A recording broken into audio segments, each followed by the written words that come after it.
Assalamualaikum warahmatullahi wabarakatuh. Salam dan bahagia, Ibu dan Bapak Guru hebat. Saya Herman Saputra, Guru SMA Negeri 1 Rambutan, Kabupaten Banyuasin, Provinsi Sumatera Selatan. Pada kesempatan kali ini, saya akan berbagi praktik baik dengan judul Strategi Pengelolaan Sampah Menjadi Berkah melalui proyek penguatan profil pelajar Pancasila di SMA Negeri 1 Rambutan. Praktik baik ini berawal dari sebuah fenomena yang terjadi di lingkungan masyarakat. Dalam perjalanan menuju sekolah, sejauh mata memandang, saya melihat sampah berserakan di pinggir jalan. Hal serupa pun dijumpai di lingkungan sekolah. Dari hasil pengamatan, terdapat beberapa tumpukan sampah berserakan di belakang gedung sekolah. Sampah-sampah tersebut dibuang begitu saja tanpa adanya rasa sadar akan kepedulian terhadap kelestarian lingkungan. Sebagai makhluk yang beriman, tentu kita sadar akan keindahan. Oleh karenanya, saya ingin mengubah sudut pandang bahwa sampah bukanlah suatu masalah, tetapi sampah membawa berkah. Melalui praktik baik kegiatan proyek penguatan profil pelajar Pancasila, kita wujudkan aksi nyata strategi pengelolaan sampah menjadi berkah di lingkungan SMA Negeri 1 Rambutan. Untuk mewujudkan hal tersebut, terdapat beberapa tantangan yang saya hadapi. Pertama adalah tantangan dari dalam diri sendiri, yakni keterbatasan ilmu dan kemampuan saya dalam merancang pembelajaran yang tepat dan sesuai dengan kebutuhan murid. Yang kedua adalah membangun sinergi dengan seluruh warga sekolah. Dan yang ketiga adalah tantangan yang paling berat, yakni mengubah pola pikir warga sekolah dan masyarakat untuk lebih peduli terhadap lingkungan. Survei lingkungan merupakan langkah awal pelaksanaan P5. Untuk menggali informasi permasalahan secara kontekstual, dilakukan wawancara kepada beberapa warga sekolah.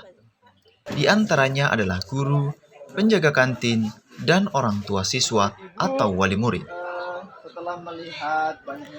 Selanjutnya, saya juga melakukan diskusi untuk mengkontekstualisasikan permasalahan kepada peserta didik yang sedang duduk istirahat menikmati jajanan dan minuman cangkir plastik di depan kelas mereka. Setelah dirasa cukup, saya pun melakukan persiapan untuk melakukan tahap pengenalan dengan melakukan pembelajaran di kelas. Saya menyiapkan alat, bahan, dan sumber belajar berdasarkan data awal profil belajar peserta didik. Assalamualaikum warahmatullahi wabarakatuh. Waalaikumsalam warahmatullahi wabarakatuh. Apa kabar semuanya hari ini? Alhamdulillah, luar biasa. Allahu Akbar. Baik, terima kasih anak-anak sekalian. Tepuk tangan untuk kita semua.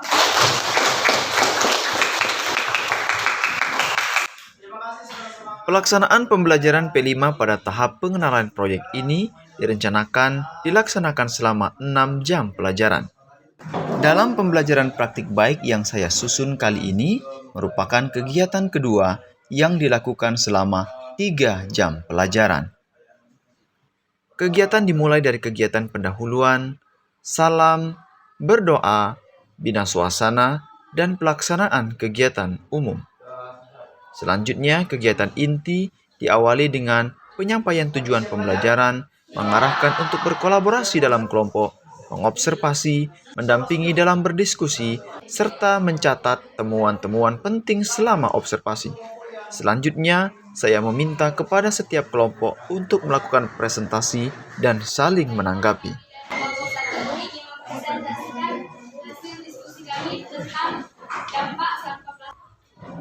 Perasaan kami tentu merasa prihatin karena lingkungan yang sebelumnya bersih.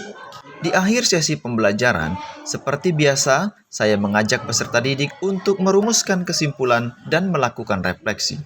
Refleksi tersebut dilakukan untuk mengukur pemahaman peserta didik mengenai topik yang telah dipelajari.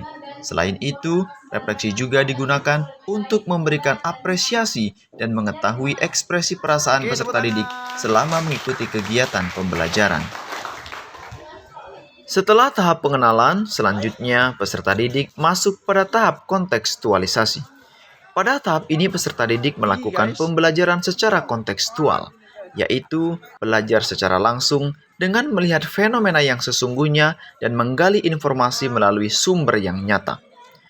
Untuk mewujudkan dimensi bernalar kritis dan kreatif, peserta didik melakukan observasi lingkungan, mengamati fenomena sampah yang mereka temukan di lingkungan sekolah. Setelah itu, peserta didik melakukan wawancara dengan masyarakat di sekitar sekolah. Sebelum melakukan wawancara, instrumen pertanyaan terlebih dahulu didiskusikan dengan kelompok dan divalidasi oleh fasilitator. Setelah melakukan observasi dan wawancara, peserta didik diarahkan untuk mengolah data hasil wawancara sebagai tugas individu.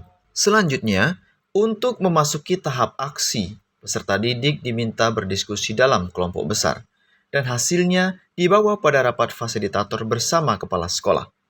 Dari hasil diskusi tersebut disepakati bahwa aksi nyata yang dipilih adalah pembentukan bank sampah sebagai sarana operasional manajemen pengelolaan sampah di sekolah. Kegiatan aksi nyata diawali dengan pembentukan pengurus inti bank sampah, kemudian pengukuhan pengurus, sosialisasi, dan launching bank sampah. Selanjutnya, operasional bank sampah dijalankan sepenuhnya oleh pengurus inti, di mana salah satu tugasnya adalah memanajemen pengumpulan sampah yang ada di sekolah, sehingga siap untuk dikelola dan diubah menjadi produk bermanfaat dan bernilai ekonomi. Sementara peserta didik lainnya terlibat aktif dalam proyek pembuatan produk dari sampah yang sudah dikumpulkan di bank sampah.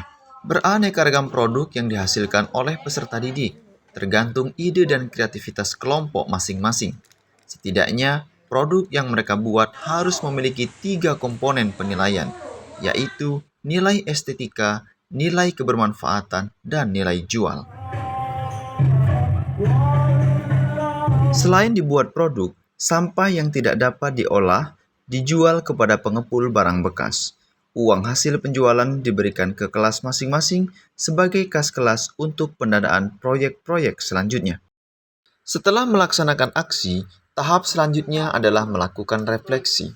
Menurut saya, pelajaran P5 ini sangat penting bagi perkembangan karakter siswa. Tadinya sebelum belajar P5, saya belum tahu cara mengolah sampah plastik dengan benar. Tapi setelah belajar P5, saya jadi tahu cara-cara mengelola sampah plastik dan memilah sampah plastik dengan benar. Menurut Lita, program bank sampah ini sangat bermanfaat sehingga ada di sekolah kita karena bisa mengatasi sampah plastik yang ada di sekolah kita. Harapan Lita semoga bank sampah di SMA Negeri 1 Rambutan ini semakin membaik dan juga semakin berkelanjutan sehingga tidak ada lagi masalah-masalah sampah yang ada di SMA Negeri 1 Rambutan. Menurut saya, program P5 tentang pemanfaatan sampah itu sangat perlu sekali dilakukan karena sangat bermanfaat untuk pengembangan karakter peserta didik agar menjadi peserta didik yang peduli terhadap lingkungan dan sesama. Dari rangkaian kegiatan P5 yang telah dilaksanakan, adapun tindak lanjut yang perlu dilakukan adalah sebagai berikut. Pertama, kedepannya sekolah akan terus mendukung perkembangan dan pengelolaan bank sampah sebagai sarana operasional manajemen pengelolaan sampah di sekolah dengan mengupayakan sekretariat bank sampah.